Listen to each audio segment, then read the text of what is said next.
Hey guys, so, gagawin ko po itong video kasi po, kanina, nag-uusap kami ng asawa ko. Tapos, sabi ko, um, sinasabihan ko siya kung ilan po yung mga scholars namin. Kasi po guys, tumutulong kami sa, um, ako po yung nauna, tapos sinabihan ko yung asawa ko, okay lang naman din sa kanya.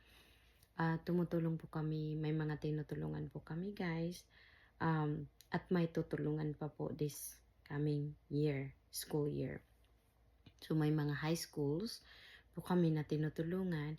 At saka this school year po may upcoming isang kolehiyo po kami.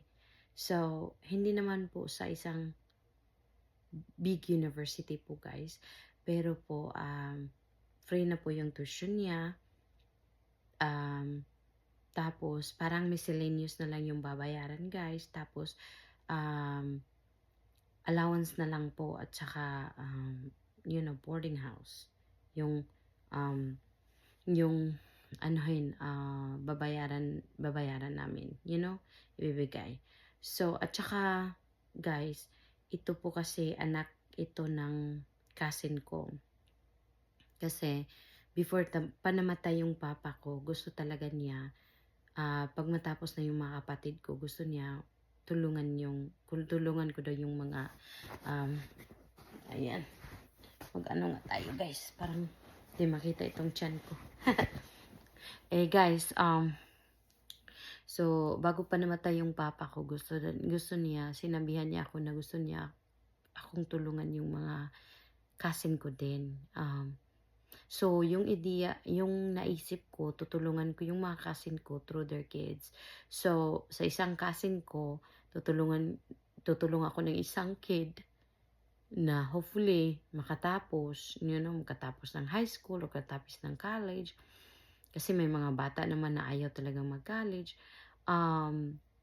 At saka, sa isang cousin po guys, isang bata yung tutulungan ko. Kasi, minsan guys, kailangan lang talaga nila ng role model. Yung mga kapatid ko kasi nakatapos ako, kaya nilulook forward din nila. Tapos sila sa akin, naglulook up po sila sa akin. Kaya yung buhay ko nung nag-aaral pa ako, mahirap. Pero po guys, nakaya naman po. Sa awa naman ng Diyos. At saka guys, siguro lang talaga, sipag at syaga at determination sa buhay. So, ayan, yung magka-college namin, guys, very yung determination niya. Anak siya ng cousin ko. Gusto kong makatapos siya, guys. May cousin din ako na ako din yung tutulong sa high school pa din yung anak niya. Tapos, yung isa ko din na cousin, hindi pa kami nagkausap, kung sino yung anak niya na Kasi, guys, parang kasi si Papa kasi ang daming, ang daming bilin. Alam mo yun. Hindi kasi namin alam na mawawala na siya. Pero a few days before, hinatid niya ako sa Molave. Nagmumotor kami, naalala ko nun. Tapos, ang dami niyang sinabi sa akin, ang daming bilin. Tapos, hindi ko alam na yun na pala yun. Alam mo yun, yung taong mawawala na pala, magbibilin. Tapos, sinuseryoso ko talaga yun, guys. Alam niyo po, sayang nga lang nawala yung papa ko. Pero pag naalala ko po, guys, ngayon po kasi na makakabili na ako ng relo sa kanya, yung mga maganda na mga, kasuutan, yung sapatos, relo, kahit ano na gusto niya, guys, hinula na. Alam niyo po, very emotional kasi hindi naman talaga, hindi kasi siya kinuha sa amin dahil masakit siya. Pinatay kasi siya, guys. Kaya ayun, wag na nating i-discuss yan, guys, kasi very touchy siya sa amin. Though we're very grateful po guys kasi ang daming blessings na binigay sa amin ni Lord. Um, alam ko po na kahit nawala na siya, wala na yung papa namin. Um, so, tinutulungan pa din niya kami. I know he's over there looking after us. At saka, alam ko na proud siya sa amin. Ayun. Sana nga lang, yun nga lang sana alam niyo yung when I got married, umiiyak ako kasi sabi ko sana nandito si Papa. Kasi sana, 'di ba gusto mo po guys na ihatid ka ng parents mo sa altar pag, hindi naman yung kasal namin hindi sa simbahan pero at least man lang makadalo yung parents or kahit hindi makadalo, kahit lang nandun lang sa phone, sa video, makita ka lang na ano. Pero guys, sayang wala eh. Sayang sana nakita pa niya yung yung apo niya sa akin, si Ava. Ayun, sana, ang daming sana. Pero ano naman guys, napapaiyak ako. Sorry guys. Ayan na guys, well, let's get to the point na po guys, yung gusto kong pong sabihin. So, nag-uusap kami ng asawa ko guys, sinabi ko ito yung mga scholars natin, tapos ito yung ipapadala natin kada buwan, tapos alam kasi niya guys na, may soft spot ako sa mga bata. Kasi gusto ko talagang tulungan. Kasi ang daming deserving na mga bata sa atin na matatalino, tapos determinado, kahit naman hindi matalino guys, basta determinasyon, tapos hindi sumusuko sa laban ng buhay. Yun talaga yung mga bata na gusto kong tulungan guys. Dream ko talaga guys magkaroon ng foundation na makatulong sa mga bata. Alam niyo yun, kahit isang bata lang sa isang family guys, isang bata lang talaga na makatapos hanggang college, susunod na yung mga, makakatulong na siya sa mga kapatid niya, susunod na yung mga kapatid niya sa kanya, tapos hindi sila mag-aasawa ng maaga, kahit ganun lang guys, I think in that way, will make our country a little bit better, ayun guys.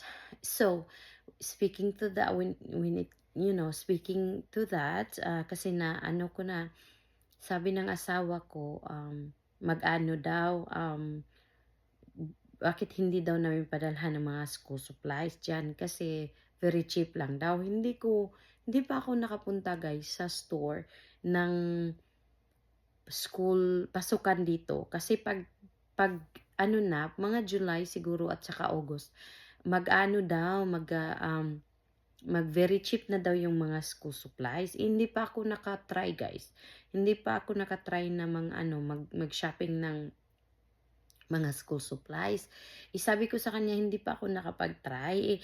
Paano naman pag mas mahal dito kasi dollar yung mga school supplies kaysa doon sa Pilipinas, doon na lang tayo sa Pilipinas, 'di ba? Sabi ko sa kanya.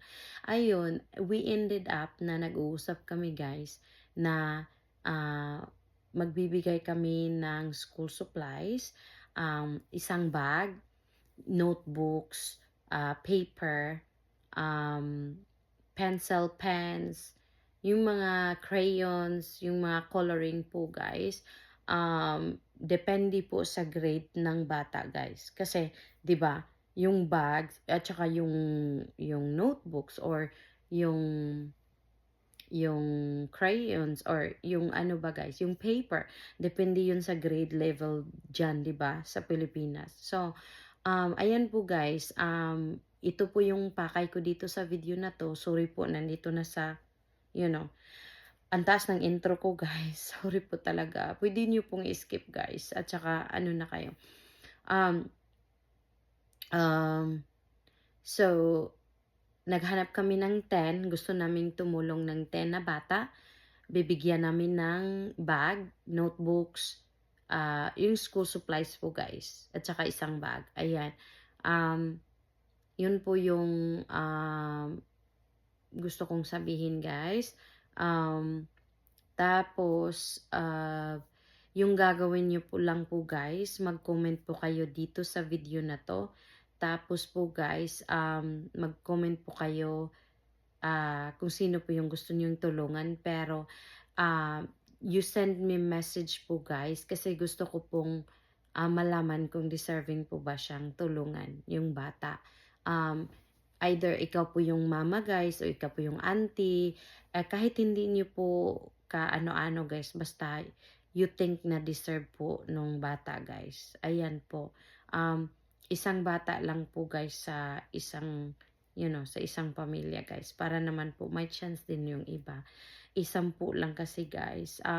Pero don't worry guys, nagsa-start pa lang po tayo. Sana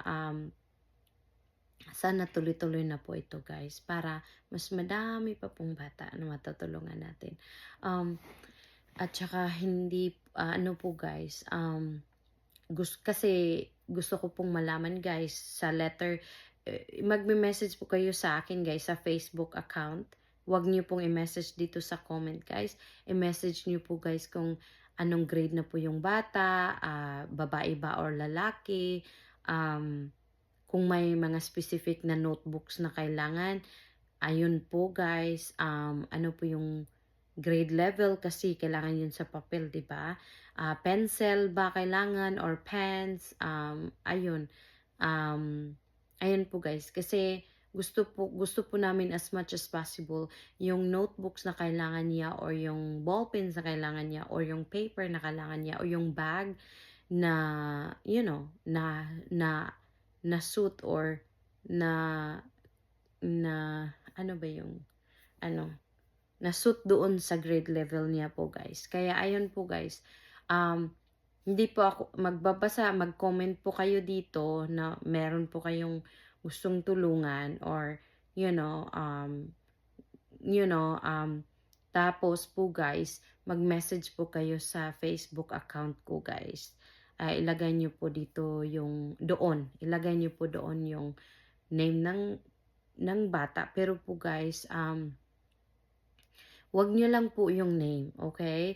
Kahit i-describe niyo lang yung ibang bata, yung anong grade level niya, ayun, babae o lalaki ba siya, ayun po guys, ayan.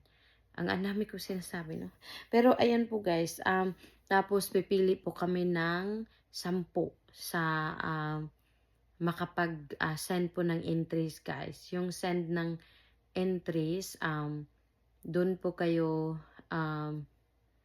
mag-comment po kayo dito guys. Tapos magsisend kayo ng doon po sa Facebook account ko po kayo magsisend guys.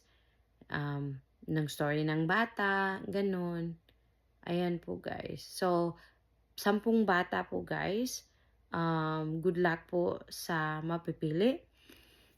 Yung ibibigay po natin guys, dyan lang po natin bibilhin sa Pilipinas kasi wala na po tayong time magpadala guys. Pero po guys, I plan po na this school year dito, pag makakita po ako ng mga sale, magsisale po kasi daw sila ng mga school supplies, mga bags. Magagather po ako guys para naman next school year dyan sa Pilipinas, diba? Mapapadala natin ahead tapos mabibigay natin. Ayan. Ayan guys, ito ang main topic po ditong video na to, main goal po nitong video na to. Alam ko po mataas po to. Pero yun po guys, 10 bata po yung kailangan, yung gusto naming tulungan. Yung gawin nyo lang po, mag-comment kayo below na may gusto kayong tulungan na bata. At saka magsisend po kayo ng message sa akin describing yung bata, lalaki ba or babae, yung grade level, yung kung may specific na notebooks kayo, kung may notebooks na kailangan na bilhin, yun talaga na notebook na kailangan bilhin, mga ayan guys. So, sana po, gusto ko po talagang matulungan yung karapat-dapat guys. Kaya mag-send lang po kayo ng entry at saka babasahin po namin lahat guys. At saka sa mananalo po, congratulations po. in advance. Ayan. Magla-live din po ako sa Facebook guys kasi yung dito po, magsisend ng entry dito at saka sa Facebook, accepted po guys. Ayan. Para naman po may chance din yung wala pong access sa YouTube. Kaya, ayan po guys, mag-send na po kayo guys. Hintayin ko po. Thank you. Bye-bye.